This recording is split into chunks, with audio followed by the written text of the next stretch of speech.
Good morning. So I've been Morning. editing part 3 and 4, and it turns out that what looked like good lighting when I was looking at it on the GoPro was actually pretty crap. So really sorry about the dark evenings in the last couple of episodes. Jack's just gone for a daytime sleep. I'm like, let's do it. Let's just get it done now. This is our opportunity to smash it out and get it finished. 16 questions, I think it was, to go through. So we're going to smash this out because otherwise Jack will wake up and then this will never get done. Here you go. Oh no. How is the underside of the car and van holding up? Good. Really good. Yeah. I guess everyone's probably biggest concern when going on really long gravel roads for days and days or weeks, that you're going to get peppered underneath and everything's going to just turn to absolute crap and destroy everything. But in saying that, the car itself has been really good. There's been no issues with that. The only damage I've really got is because I've raised the car and it's only got little tiny plastic mud flaps at the back, and the tyres are bigger and everything else. Like the geometry of the car is higher and the tyres are bigger. That means that there's a few rocks that will hit the back bumper. But other than that, that's about the only damage I've experienced, I guess, with the car. Overall, I mean, obviously if there's rocks hitting the underside of your car and your caravan, you do get rock marks and you do get a few dings and a couple of little, you know, nodules and things like that, but nothing that stopped the running gear of the caravan or the car. No. Well, in saying that, even we've got... Just looking at the stair, like you can... Oh, the stair absolutely cops it, but I have seen a few caravans now that have got like a little rubber flap just in front of the stairs just to help with that. Yeah. I've seen a few new vans now with sort of big truck mud flaps that are underneath in the middle, so it try and helps all the running gear with all your suspension and that not to get so peppered. But at the end of the day, it will happen, but it's not going to happen to an extent where it's going to absolutely destroy stuff. Yeah, you might lose a bit of paint, get a few chips and stuff, but it really won't be too extreme. What's that thing that you can put in between again? Oh, the rock stomper. We do know about them before you'll pop commenting, because you always tell us if we talk about stuff with the underside of the caravan and car. Yeah. We do know about them, but we've had this so long without one. You know, the marks or the redness or anything like that is already there, so there's no point doing it now. But oh, you're too far gone now. But I'd recommend maybe one of those if you're going to be doing a lot of dirt and a lot of off-road sort of gear, because it will save the front of the van as well, because you do get a lot of flying rocks and debris that go up and they chip the front of your van. Yeah. The next question as well is also very relevant. So have we heard of issues with plumbing pipes and specifically the joins? And straight up, well, for me personally, no, never. Have you? What, just overall? Yeah. No. And specifically the joins they wanted to know about.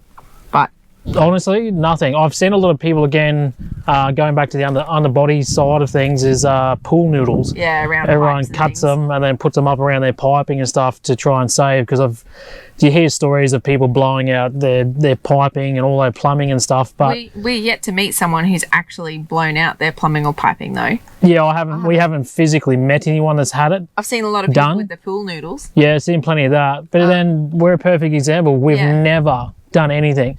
There's a few chips and stuff on it, but it's obviously not to the extent that on the chassis, that is. And the piping at the back. Oh, okay. Underneath the piping where the shower is, and then obviously where the sink is and stuff, we've got a bit of piping at the rear end there, but we've got no protection, literally no rock stomper, no mud flaps, no pool noodles, and we've done a lot of off-roading. Yeah, there's chips in them, but it's not really extreme, but it just goes to show, like, I guess it's a precautionary thing, which is 100% all for, but then I guess there's the other side of it, not doing it and just showing you how much it can happen, or what's the outcome of it, and it's really not that bad. What is our fuel capacity? Do we have a long-range tank? Long-range tank, no. Big reason for that is because the extra weight. You're going to be really pushing weights with a car, especially a petrol, with an extra fuel tank on the rear axle too, because that's where your ball weight is, that's where all your rear axle weight is, that's where a lot of problems, a lot of problems will occur right there. So no to the long range fuel tank, and the capacity is 160 litre. 140. Was it 140? Yeah, 140. Oh God, I should know that. 140. So it's a fair size tank. Yes, it's a V8, but it is quite fuel economy safe. Like it's good. I get smashed a lot with it by what do you get range-wise, what do you get consumption-wise, what do you get per 100, all that sort of stuff. It's around that 24 to 27, I normally say, depending on what you're doing, but on average, it's pretty bloody good. Something else I want to mention about fuel, just while we're on it, we have 2 Jerrys on the back of our caravan that carry petrol, of course, because we need petrol. So at any time we have 180 litres on us if our car was full and the caravan Jerrys are full. Oh my God, my words are like not coming out. So yeah, we can have 180 litres. It is legal to carry petrol on the back of the caravan. If it's for like, what would you say, I guess residential use, personal use in a sense, you can have up to, I think it was 200 or 250 litres, and that's fine, but it needs to be in the correct containers. So if we put it in a diesel container or a metal one that doesn't have the right colours, and then we had an accident and emergency services aren't aware that there's petrol on the back of the caravan that needs to move because it's highly combustible, that's where the problem lies. But we can legally carry that on the back of the caravan, because that's one we get asked a lot too. Yeah, that's a real, I don't know, a lot of people don't know, and then there's a lot of people that do know, but then without the correct, I guess, paperwork and places to clarify that, people don't know. So do we still have the FPV? No. I think that lasted probably 2 months. I had this brilliant idea out at El Crestro that it'd be awesome to have an FPV to try and change up our footage and try a different style and a different approach to our drone footage.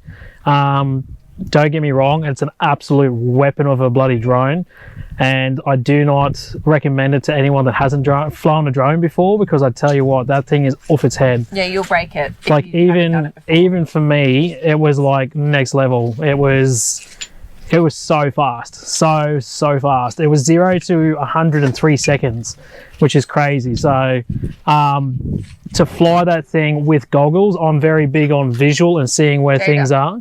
Come here, it's a question for you next. Keep going. To be wearing goggles, they got a headset that you watch. So to be purely just looking through the goggles, that was a big thing for me. But yeah, I'm very big on visually watching the drone, and I'll watch the screen for a bit of it when I can't see it, but I normally know where it is at any one time. But to be flying at those speeds and not know what's around you, you can only see what's in front of you, that was scary for me. But yeah, it didn't last very long. But legalities as well of doing that and not being able to see it with your eyes.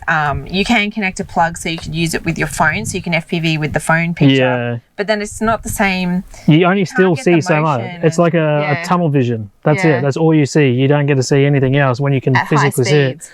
Yeah, at very high speed. So it's not for everybody. I thought it would be great for us, but for me personally, I did crash it once. I destroyed it, didn't I? And we actually got a new one. Yeah, we had to get it replaced. We had to get it replaced. New one sent out. Thank God for the insurance. That's always get insurance, no matter what you do with drones. It's a hot tip. But yeah, just it wasn't ideal for us, unfortunately. So yeah. This one came up the other night, and then I put it back in the bag. I'm like, I need Jayda to be here to actually answer this question. So Jayda, what's your thoughts on full-time travel? Well, I like it. I love it, actually, because I get to go snorkeling pretty much every if we're at the beach. And there are kids everywhere normally. And it's amazing, but the one thing that I don't like about it is family. For us? No, no. I miss family back at home. Yeah, it makes it hard, hey, sometimes not having that connection. So the other thing too, what do you reckon your favourite thing is about being full-time travelling?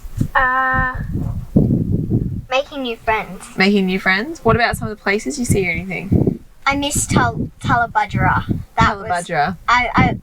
That's always been my favourite. Yeah, is there a second favourite? Probably Sandfire Roadhouse. Oh God, Sandfire Roadhouse always comes up. That's where the meat patty came from with the vegetables in it. Really big meat patty. What about a camp spot? Where's like one that you just always remember? It was like the best camp. That was the best experience. Cairns Coconut, yeah. Yeah, fair call from a 8-year-old perspective. As long as there's playgrounds and kids, I don't care. I don't think it matters where you are. What about, is there anything that you really loved that we've done, I don't know, like up where Grandad Ian lives, or is there a particular beach that you loved, or anything in WA, or Well, like near Granddaddy Ian lives. Yeah, Just anywhere. Like the whole West Coast. Probably 8 Mile Beach. That was cool. 80, you mean? 80 Mile Beach. 8 Mile we were at last week. 80. Yeah, it was pretty cool there. 80 Mile Beach. All the shells and stuff. Yeah. Yeah. Yeah, There was cool. and there were scallops. Yeah, true. Lots. Well, There you go. Fantastic. Cool. This is also a favourite because it's pretty cool. And Yeah. there's dolphins. Yeah. And that place where we saw the 30 dolphins or something. Yeah, the jetty. Oh, do you mean the beach where we were walking on the beach? Yeah. Oh, Gallipoli. Oh, yeah. Yeah. Well, there you go. Cool. That was All right. really cool. All right, off you go. Bye-bye. Enjoy your snorkeling. Thanks for soaking me. Sorry, and thank you. All right. Next question. What do we got? Do we get offers from followers to stay at their houses and land? Yes, definitely. Well, actually, a lot. I don't know. It's. More so recently, though. Hey. I feel like, well, I guess it wasn't really happening too much, and we weren't really showcasing anything until sort of the last couple of months, I think, or the last few months. And I think now that people are seeing that and watching that, it's starting to happen a bit more because People it's becoming a bit asking more of more a and saying trend, more. isn't it? Yeah. Yeah, we get offered quite a fair bit actually. It's probably once every 2 to 3 weeks. I reckon there's maybe something coming through. I think I've Which is mentioned amazing. this before. I've got like a massive list of places that we want to go or places that we've missed that we want to go back to. And in amongst that list, if someone contacts me and says, hey, I've got 5 acres and I'd love for you to come and hang out with us for a weekend or whatever, I'll write down their name and if they're from Facebook or Instagram and the details. And then when we get close to that area, I go back through that list. I'm like, oh, we need to contact these people. Yeah, totally. So it's a good way for us not to forget because I think our very first one was, where was that? I can't even remember. Oh, Karatha with Dave and Nick.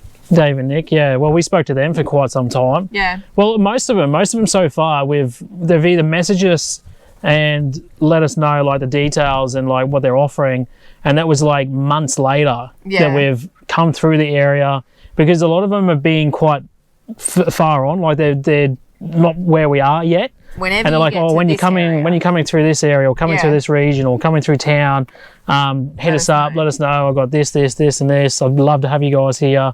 So it's kind of handy because it means that we can save that information.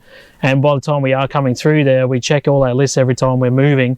And then it reminds you, obviously, of, hey, such and such is here. They got a property of, 5-10 acres. They offered it.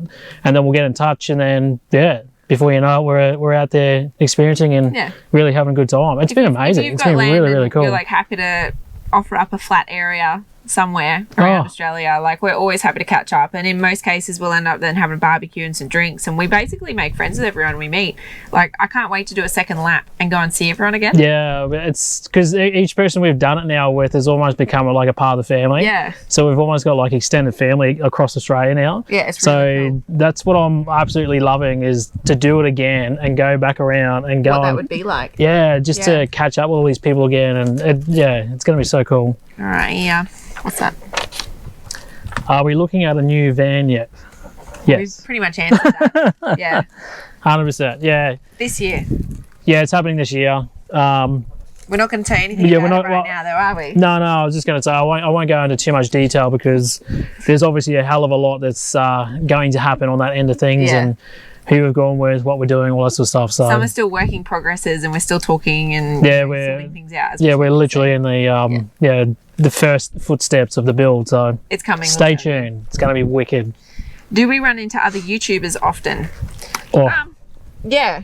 Well, fair bit. Yeah. Yeah, if you talk about like bigger YouTubers, so you go, what have we got? Like, we've seen Matt from Matt's Explore Life. We've seen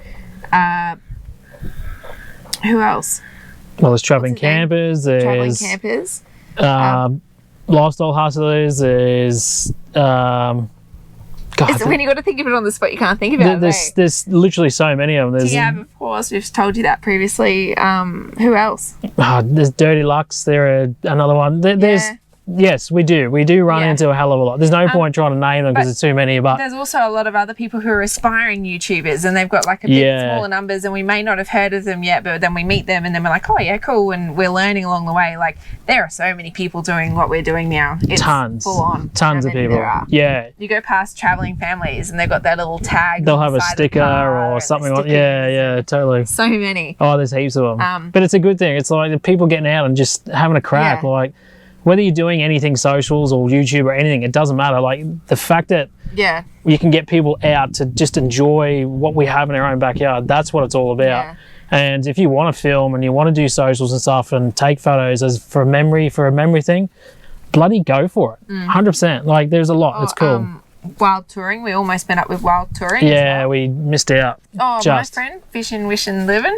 Oh yeah, but there's heaps. There's it goes heaps. on and on and on. Like there's more on the road now than there ever has been. So it's almost a silly question. Yeah, 100%. You're going to run into a lot of them. When you go and apply for a loan or something, and it says what's your occupation, I think they need to add on their YouTuber. Oh, totally. Yeah. The new career. Yeah. What do we miss most while on the road? Oh, this is kind of like when we spoke about the other day. Yeah, like family. It's family, friends. I don't know. I reckon it's the connections. Yeah, it's more the relationships and stuff with family and friends that we probably miss the most. Well, it's more so for that now because we really haven't been home properly in 2 years. Yeah. So if we were to do this again, it's going to be a much more, I don't know, loosely put together trip. It won't be a big circle. It won't be just we're doing a lap. It's going to be, let's go here and do this. All right, cool. Let's go and change states and go over and do that. It's going to be a lot more sporadic and a bit more all over the place in a sense, but it means that we can pick and choose where we want to go now. And show you the best of the best as well. Like at the moment, we're still learning what's where and how to do things and all the rest of it around Australia. But now, like if we went back to the northern Queensland or did the Cape, you'd know so much more about it. Yeah, how long we need, and like so much more stuff. Yeah. Righto. Do Caravan Parks call us to stay for free and review their park? I wish, but no. And well, in saying that, no, I would have wished in the beginning for that to happen, but not so much now. Like we like free camping and being a bit more off grid and like where we are now. Yeah. Sorry about that. The camera has a bad tendency to overheat when you've just got it consistently running on 2.7 for a long time. It's in the shade. It's quite cool breeze, but it's not enough. Probably a big downside to GoPros. Yeah. So the Caravan Park thing, no, they don't really call us. However, we've done a couple of bits of works with different places. We actually went to El Questro before it opened. And we were lucky enough to have about a week there before anyone turned up and to do all the walks and everything. And so we could film and just get the drone up, because usually you can't have the drone up if there's helicopters running it's like that was a cool experience. That was really, really cool. Things like I'll never forget that. Yeah, things like that. We've done a few things like that, but not necessarily caravan parks to show facilities. If we're showing you caravan park facilities, it's because we actually like it. Yeah, well, we have approached a few people and they've found out that we're YouTubers and like, we can throw you into an episode or something like that, but they don't physically approach us. And I think that's probably going to happen more or less and less because we're not in caravan parks as much as we ever used to be in the start. So, I don't think it's going to be happening anytime soon. How are the caravan brakes, disc or drum? Any issues? This is an interesting question because I've never had disc on a caravan. I've only had drum. Obviously, we've only had one van. Everyone raves about the disc and how good it is. It's better braking, this, that, and everything else. I can't comment because I haven't physically used it myself. I haven't experienced it. I don't know what they're like. I haven't heard too much feedback on them, which is probably a good thing. No news is good news, but I have heard a few things where because of the disc is quite open and everything's like getting peppered and hammered back there behind the car, they got a tendency to like chip the discs and things like that.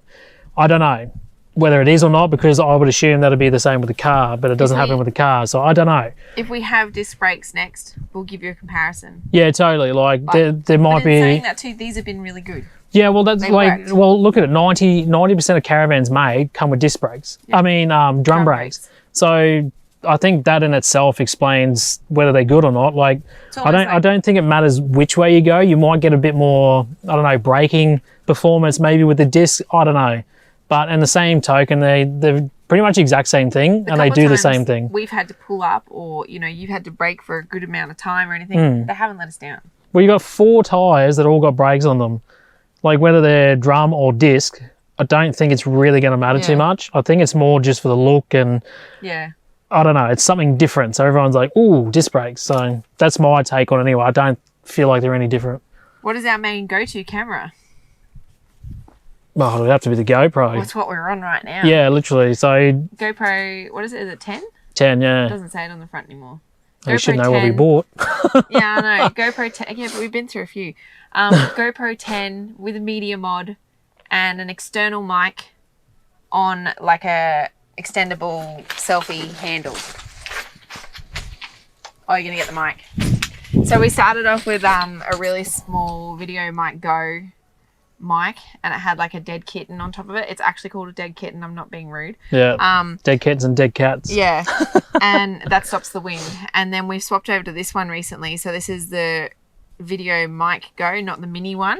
It's like $99, but you don't need an extra battery in this, so you don't have to turn it on. It runs off the GoPro battery. If you got the medium mod, it just clicks straight into the back of that, and you've got an external mic straight away. It's really good for the wind because we had such a big issue with wind for so long on the WA coastline. It was just ridiculous. So we needed something to be able to even film in the first place. And then obviously running into all the YouTubers on the road, you see everyone's different little setups and what they're running and everything else. So different things all the time. Yeah, we've seen this a couple of times, and we've watched episodes that they've created with these mics to get a really good idea of how they are. Yeah. And then we bit the bullet and grabbed one, and it's been really good since, hasn't it? It's just getting used to that big mic like staring at you. Today at the moment though, we've got Ceremonics on, so yeah. That's the mic there. I've actually got mine just sitting here in my bra, but they work. Yeah, these are great. Stop the wind, and also you could be far away from the camera and it doesn't matter. So, yeah. Well, the good thing about these is we could have the camera on the caravan here and we could be way down there near the water and you'd still hear us. Yeah, all the audio's there. Yeah, it's actually really cool. Sometimes when we do tours and things, we use this setup and we'll put it on the tour guide, and that's how we get clear audio from the tour guide, even though they're all the way over there and we're listening from here. So, yeah, it's very handy. And then we can have a mic on us and a mic on them, and you can hear both lots of audio at once. Mm-hmm. All right. Any tips to manage flies? Well, as you can see right now, I'm battling them like crazy, but we are touching on a few recipes. I wonder where you're going to... I'm like, what are you touching on? And touching on, yeah. So we've come up with a couple of different recipes that we're playing with at the moment and trying to, I don't know, just see how they go, because no better idea a better, I guess, setting is to be in a place where there's bulk flies and spray it on you and see how it goes. Do they deter them? Do they not? Do I need to change the recipe? Do I need to do this? It's just making up a concoction basically that works at the end of the day. So it's just in case you're like, what do you mean you're making a recipe? But we've started using doTERRA oils. Well, we've been using them for a while now. So it's totally just essential oil, and it was a really loud bird. It's just totally essential oil basically. So we've been working on one which is just for flies, and we've got one that's really good for mozzies. But yeah, again, it's only early days, but yes, we are looking at something or working with something. Clearly I don't have anything on right now. No. This is a bit of a spontaneous, let's get the camera out and finish off our Q&A. But and there's some places where the flies are just that bad. You cannot even go outside because you'll just get inundated. And like we go to a few places like that, and you almost just can't sit outside and just enjoy, like, here is beautiful. We still get a fair few flies here. And it'd be nice just to not have to swipe your face every 5 seconds and enjoy what's out here. I'm not a fly net fan either. Nah. So fly net fans obviously is a really good, easy fix. You spend $12 or whatever and you got your net. But I don't like wearing them because then I don't know, it's like with a fly screen. If your fly screen's shut, the breeze isn't as strong. And same thing, if you've got a fly screen over your face, you feel like restricted. I don't like it. But anyway. They do work. If you're looking for a quick fix, fly nets are good. But so far we don't have anything legit, but we're working on stuff. Oh, 3 questions left, babe. Me. Do we use a personal location beacon or GPS locator? For emergencies and that. We've kind of got a GPS thing with Apple at the moment with a few different pieces. No, I think you more mean like a personal locator beacon, like thing you can click if something goes wrong. So like think of when we did the Kurunji track and Jack got sick that day and we didn't have anything with us, like satellite capability or anything like that to call someone and get help in a sense. So no, we don't have one, but yes, we will have one. It's coming to us in about 3 days' time, actually. So. Yeah, we've actually, we've been reached out to by a company that specialises in exactly what this is. Yeah. A GPS. For emergencies and satellite contact and that. So it's actually really perfect timing because it's something that we've thought about. We get asked quite a fair bit. Do you have a satellite phone? Do you have a what's the bloody, what do you say? EPIRB? Yeah.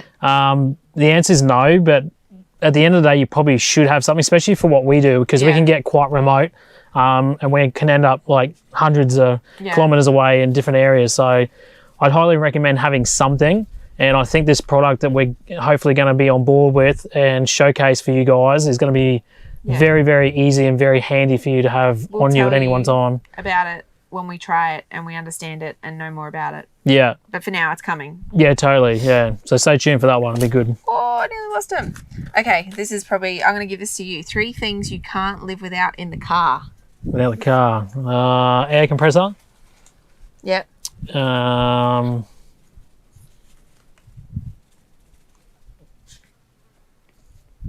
Oh, geez. It's a good one. Dual battery. Fridge. Air compressor, fridge, and...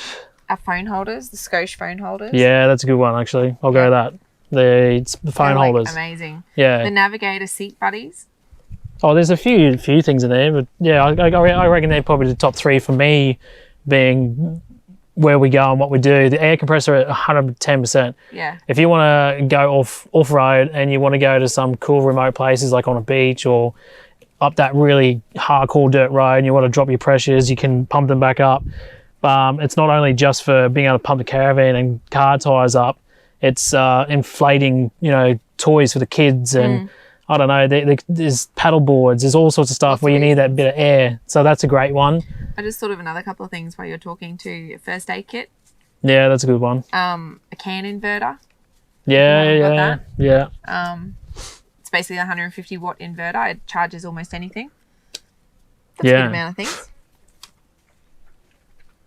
Lucky last. Oh, check out the chicken wings. I should slow-mo or whatever that was. I felt it. That's funny. God. Last question. Who designed the logo and thought of the name? I think it was a bit of a joint one, wasn't it? It was. Very joint. So this is like way long time ago. We started the YouTube channel. I saw the date just the other day, the 19th of December 2019. I almost want to, if we got the original... We didn't leave until 2020. If we got the original photo still, I'd love to put that in real quick right now. Oh, the one with the Ranger? The very, very, very first design we ever even thought of. It was terrible. Absolutely terrible. If I have it, I'll put it in. But yeah, it was very much a joint thing. It took us a long time to... It changed like about 10 times. Oh, so many times. We designed it ourselves. We used Adobe Illustrator. I was kind of all right with it at that stage. And so I made it.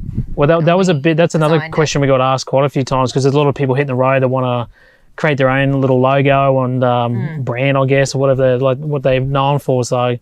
Yeah, we designed the whole thing ourselves and came up with a name. So it did take some time. The name thing as well, like we had a list of 20 odd names, and then we'd send that to family and be like, do any of these stand out? And then come back with the ones they like, or they'd come back with other ideas, and we'd add to the list, and we'd take things off. And the list was ridiculous. Oh, huge. Yeah. And then we just culled and shortlisted. And then it came down to, okay, does anyone else have a YouTube name that sounds like this? Does anyone else have an Instagram that sounds like this? Yeah, I think we had a top 3 or something, and then we had to really nut out all available? of them. Is the account available? Is the YouTube available? Is the Facebook available? And so it worked out that this was really individual.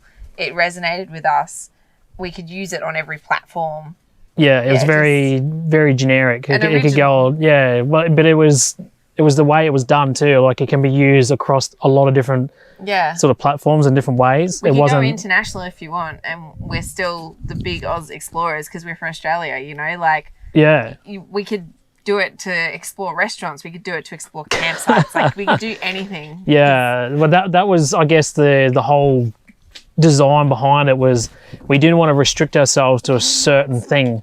We wanted to be able to branch out and make it whatever we wanted. We didn't want to be stuck in one category when we could have we would have been exposed to 3 or 4 other ones and not be able to do them. So that was a big part of the design and why we went with the name we did, and the design, I guess, at the same time too. So we worked on it for weeks though. Oh, it was a long time. But then when we figured it out and we were happy with it, we were like happy with it. Although to this day, I still feel like our logo could be better. I don't know. I've always said that. There's certain things about it. I'm like, I'm chuffed with it. Like he thinks he's the greatest thing in the world. Oh, it's good. It's simple. It's easy. It's I'm sold on it. Hopefully you guys are too. Okay, like that's everything. We did all our questions. There you go. God. Holy hell. Finished. Well, I guess that wraps up our until Q&A 2023. Yeah, probably next year I'd say at this rate. We'll give you guys a good 6 months to think of some new questions and stuff if we haven't answered any. Yeah. There's always questions to be asked, and that's what I love about this too is if you've got questions, everybody's got them, especially if you're thinking about hitting the road or you're already on the road or you've just, like, it could be you think is the dumbest question ever, but it's good to be able to ask somebody that knows and is doing it and all that sort of stuff. Like, it's the best way to learn. But it's also nice to be able to ask someone and just get a real answer and not a brand new answer or a, commercial answer or anything like that. Like, just to sit down with someone and go, hey, what do you think, Yeah. And that's what we wanted these things to be. Well, that's how we've always been too. We're so far from, like, trying to be corporate and, this, that, everything. Being told what to say and how to say. Like, life's too short for that. Yeah. Honestly, I don't understand why people do it. Obviously, they're probably making some good coin out of it. But even if we were to be approached and get massive coin for doing something like that, I'd almost say no, because if we can't be us, what's the point in doing it? Yeah. You know what I mean? Why change who you are? I'd rather do something like that, but in my own way, and feel comfortable about it without being told how to do it. So, in the last episode I mentioned, we've got another way that we're looking into making funds on the road. And again, that's going to support this as well. So it means we don't need sponsorships. We don't need to look down the track of working with other companies and stuff to keep this YouTube going. It means we can support it ourselves and do it just because we love it. So yeah, we're always going to stay genuine. We're never going to change. We're never going to become commercial. We're not going to become about the brands and all about the affiliates. If we've got discounts, we'll offer them to you, but it's not about making money in a sense. It's just so you can have a discount. So yeah. Bit of an insight anyway. But yeah, again, I hope you guys really enjoyed all this. Like I keep saying, I love doing this as well. And he likes to talk. Yeah, well, it's about the only time I get not told off for talking too much, but people appreciate it because it's actually valuable information. I don't have to trim him short. But yeah, thanks again, guys, and I guess we will just see you on the next episodes. Yes. Back to episodes again. So we're going to start ripping in. Do you want to tell them now? Yeah. Okay. Yeah, the idea for the next upcoming couple of months, we're going to be really hooking into episodes. Yeah. And we're going to start smashing it out because we want to try and be a bit more real time instead of so far behind, because we are a couple of months behind now where we are on YouTube to where we are like currently right this second. Yeah. And it's getting quite frustrating and annoying because we appreciate you guys watching and being a part of that journey, and then we're getting questions and people sending us locations to go and see in the places in YouTube when we're well and truly already moved on. So it'd be great to be able to have you guys give us that information and just interact and do all that sort of stuff and actually be there and show that and actually even go out and film it, because we could have missed, well, there's been many times we've missed a lot of stuff because we've been hearing about it like 2 months later after we'd left, and it's like, God, I wish we knew that earlier. Basically, where we're at the moment, now that these Q&As are done, now that March Madness is done, as of April, there's going to be double episodes every week. Yeah. So Tuesdays and Thursdays every week, and basically until we catch up. So once we go back to just Thursdays, you know that we're only about 2 weeks behind. So we're going to try and aim to be around 2 weeks behind it every time, and also run Instagram around the same schedule, so that'll be about 2 weeks behind, but stories will be real time. So if you watch stories on Instagram and Facebook, obviously they're real time, but Yeah, everything will just be a lot more current. yeah, And I think that's going to be really good for us, for you guys, just everybody. Yeah. It's a win-win really situation. like right now we're in SA in the Eyre Peninsula, but you're watching WA in Just after Christmas. Margaret River, I think it is. Yeah, just heading around the south of WA, which is Bustleton and that, yeah. yeah, which is crazy. So you'll be that watching that. so long ago. Yeah. It's you can see where we're sort of coming from, and yeah, it's going to be beneficial for you guys to be able to be more real time with us, Yeah. and we can sort of work in a unison. The EPIRB thing that we're looking at, well, it's not really an EPIRB, but the product that we're looking at for satellite contact, for example, we get that in probably 2 or 3 days' time. But if we continue the way we're going, you're probably not going to see it until like June. Yeah, it's crazy. And the silly thing is, around the middle of this year is when everything's going to happen with the van. We don't want to tell you about that 4 months later. No. We want to tell you that when it's going on. So our goal is that by probably end of this financial year in 2022, we will be 2 weeks behind. Yeah. It'll happen before that, but yeah. I reckon it'll definitely happen before that. We'll hook in and get it all done. But yeah, we almost want to have a goal by the time the van's coming out. We want it to be real time. Yeah. So we can show you guys like step by step. So Pretty much. That's about it. yeah. Thank you for watching. Thank you for listening. I hope you've learnt something. If you're not subscribed, please subscribe. Like this video. Don't throw any more comments and questions down the bottom because we're You can have Q&A comments, just no questions Yeah. that you want to be answered. Unless you want to wait for 2023. You can put them in. They're just not going to be answered for some time. So Yeah. I had my other list I was collecting for a while. yeah. Thanks for following along. Thanks for being part of the family. Thanks for being part of this big Oz crazy adventure that we're on. I'm glad that we can bring it to you in your lounge room every week. Yeah, it's awesome. Cool. Appreciate your support, guys, as always. And yeah, we'll see you on the next episode.